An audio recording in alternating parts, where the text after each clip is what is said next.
Les loups choisissent de très grosses proies. Ce bison doit peser plus de 450 kilos.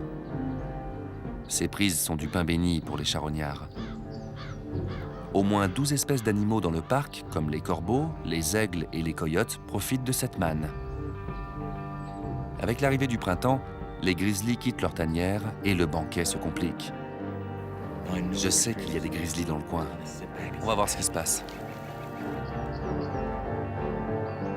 Sous mes yeux, un grizzly s'approche pour s'emparer de la carcasse. Les grizzlies s'attaquent rarement aux wapitis ou aux bisons. Ils sont trop lents. Ces carcasses constituent donc un nouvel aliment de taille pour les ours. Un gros ours s'approche de la carcasse, très sûr de lui, sans gêne. Il arrive, l'air de dire « Qu'est-ce que tu veux? Tu me cherches ?»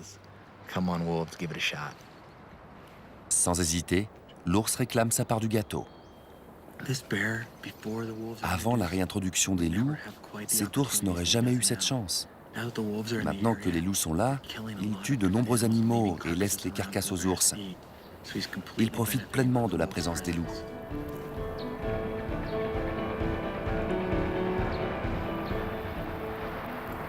Les loups se rapprochent, mais ce gros grizzly a décidé que la carcasse était la sienne.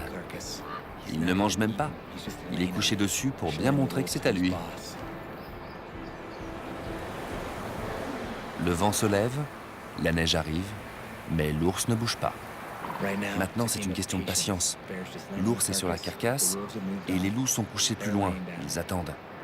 C'est à celui qui bougera le premier. À Yellowstone, le temps est imprévisible. Quand on croit que l'hiver est terminé, le blizzard vous tombe dessus. Il gèle, je m'en vais. Ce genre de scène nous prouve que le retour de ce chasseur redoutable profite à de nombreuses espèces.